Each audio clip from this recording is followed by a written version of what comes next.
তো বন্ধুরা সবাই কেমন আছেন? আশা করি ভালো আছেন। আমার এই ভিডিওতে ক্লিক করার জন্য অসংখ্য ধন্যবাদ জানাই। তো পশ্চিমবঙ্গে কয়েকদিন পরে কিন্তু ভোট, তো এসআইআর হওয়ার পরে যে নতুন ভোটার লিস্টটা বেরিয়েছে, সেই ভোটার লিস্টে আপনার নাম রয়েছে কিনা আপনি কী করে চেক করবেন? তো চেক করতে হলে আপনাকে চলে যেতে হবে গুগলের ক্রোম ব্রাউজারে, গিয়ে টাইপ করবেন NVSP, লেখার পর এরকম পেজটা ওপেন হবে। তো ভোটার সার্ভিস পোর্টাল এর উপরে ক্লিক করবেন, তারপর হোম পেজ চলে আসবে। আসার পর search your name in last SIR এর উপর আপনি ক্লিক করতে হবে। করার পর এরকম পেজটা ওপেন হবে। হওয়ার পর এখান থেকে আপনি আপনার স্টেটটা সিলেক্ট করে নেবেন। এবার এখান থেকে district, partial number, polling station এগুলো যদি জানেন তো ভালো কথা, না হলে কোনো কিছু করার দরকার নেই। না হলে এখানে আপনি আপনার নামটাই দিয়ে দেবেন, ঠিক আছে?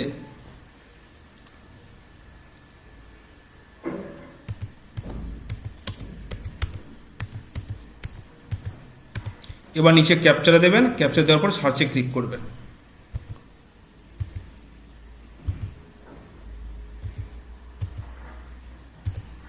এবার সার্চে ক্লিক করুন। ওটা নতুন লিস্ট কিন্তু নিচে চলে আসবে ওই নামে, ঠিক আছে? তো এই দেখুন অসংখ্য নাম রয়েছে। এখান থেকে আপনি electron name, relative full name, relative type, age, state, district, polling station ইত্যাদি রয়েছে। তো এখান থেকে আপনি নিচেতে চলে আসবেন। এখানে আবার আপনার নামটা খুঁজে নেবেন আপনি। আর যদি না পান নেক্সটে ক্লিক করবেন, তো আবার নতুন পেজ চলে আসবে। তো এখান থেকে আপনি খুঁজে নেবেন, ঠিক আছে? এভাবে অতি সহজে চেক করে দেখে নিতে পারেন যে আপনার নাম রয়েছে কিনা নতুন ভোটার লিস্টে। তো ভিডিওটি কেমন হলো কমেন্টে জানাতে ভুলবেন না। ভালো থাকবেন, সুস্থ থাকবেন।